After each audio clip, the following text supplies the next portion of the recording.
What's up, guys? It's Haley. My last video about grief and terminal illness got me thinking about this topic, obviously dementia.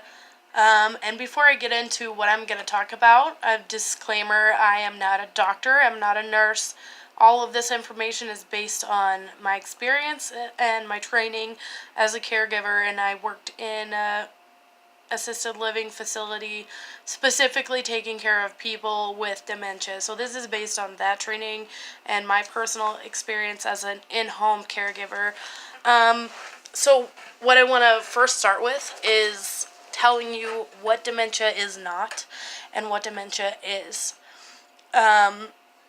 So dementia is not just memory loss from old age or just senility from old age. It is really not that simple. Dementia is a terminal illness. There is no cure for dementia. There are medicines that doctors use to hopefully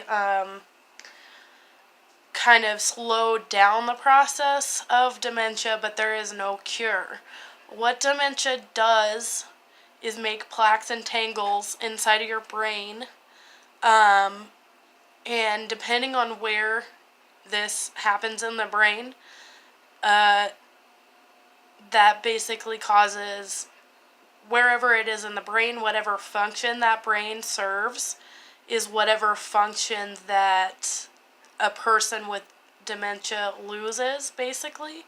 And it's not as simple as this. Like, obviously I'm not a doctor, this is just what I've learned. So it's a lot more serious than just memory loss or senility from old age. And there are different types of dementia. Like, there can be onset dementia from drug and alcohol use. People who partied real hard their whole life, or were alcoholics or heavy drug users, can basically give themselves onset dementia, or it can be hereditary. And there are other things that, like, around your environment that can also cause you to have dementia later on. So that is all I really know about what dementia actually is, but it is helpful to know that, because if you are a caregiver or just simply taking care of a loved one who has dementia, that can kind of help you to better understand what's going on, what's happening to your loved one, what they might be going through. And there's a lot of behaviors that can come from a person with dementia. Like I said, depending on what part of their brain is the plaques and tangles are affecting. There's lots of different terms. Like, there's sundowners, which are people who have dementia, who basically their nights and days are switched. And I had people at the assisted living facility who would they would get done eating dinner, and then they would go to bed, like in pajamas and everything. And then all of a sudden you would see them like fully dressed for the day, asking for coffee and breakfast, and you're just like, oh man, it's like 10 o'clock at night. How about we go back to bed, guys? And there's just like a lot of behaviors. There's also there's things that we can do to approach people with dementia that can help us. Like, sometimes they get, whew, got really close there. Sorry, no one wants that. So there are things that we can do to better approach if we can understand the behavior of that these people are going through. Sometimes people with dementia can get violent, because as a personal care attendant, you do have to do the personal things like brushing their teeth. And a lot of times they have dentures, so that's pretty easy. They just give you their dentures, but sometimes they don't want to. Why do you want my teeth? And they don't understand if they need to change their Depends, or a shower, or to get their butt wiped. I mean, it's the reality of it. If they don't feel like, even if they've seen you every day for the past year, They might not know who you are. They don't know why this stranger is taking their clothes off, why this stranger is trying to touch their private parts. So, I mean, I've had my hair pulled, I've had my shirt yanked, I've been pushed. You don't react to that. Um, because obviously, like, how your attitude is right now is not, you always need to come at it, even if it gets frustrating, as, this is not someone trying to attack you, they're trying to protect themselves. They don't know who you are and why you're doing this to them. You're violating their personal space from their point of view. And that can be really difficult to deal with, but you always have to come at it from, you need to be calm and just handle it. And sometimes the best thing to do is get another employee who's qualified to do what you're trying to do, because sometimes just a fresh face can calm them down. If you can't calm them down and explain what's going on, that's fine. But if obviously that's not always possible, like if you are taking care of your loved one and you guys are alone, sometimes you might have to talk them through an episode. If it's like that, if they some people get extreme anxiety because they are having flashbacks. Especially people who are older who did go through like war and stuff. I have had people like that who also had PTSD and dementia, and they would go back to the war. I had a person who was a little boy, and he was Jewish during World War II, and he would flash back to that. And that would send him into extreme fear and anxiety, and that kind of leads me to my next point, is how the best way to approach delusions. And I know that some of us would want to, what I'm trying to say is, don't affirm their delusions. No matter how heartbreaking it can be. For example, there was this woman at the nursing home. It wasn't really a nursing home per se, as assisted living facility. That's just long to say. So sometimes I'll say nursing home, but that's what I mean. But her husband did live in her room with her, but he died like a few years before I even got there. Every single day, just about, when I got to work, she would have packed up all of her things and put them in the living room, and under the assumption that her husband is coming to pick her up and take her home. And most people with dementia only have long-term memories. They don't have short-term memories. She did not remember that her husband died every day. So, on the topic of how the best way to deal with delusions, the best way to approach delusions, you can't tell this lady that that's true. You can't affirm that in any way. And no matter how heartbreaking and hard it is to do, you have to tell her the truth. Her, like, in any situation, them, the truth. And it is hard, but you have to do it. You're doing this person a disservice by affirming a delusion, because you're possibly making things worse when they are believing things that are not true. And a lot of people are affected by their environment. It can be things on TV or things that they're reading, and then it'll kind of like seep into like how they're perceiving their reality right now. I have this lady who I loved so much. She was obsessed with romance novels, and she would always read these romance novels. And even though she had a husband, she was like convinced that she had a boyfriend. She would call someone in there to like get her dressed because she would think that she's going on a date. And even though, she was so cute or whatever, you have to explain that that's not what's going on.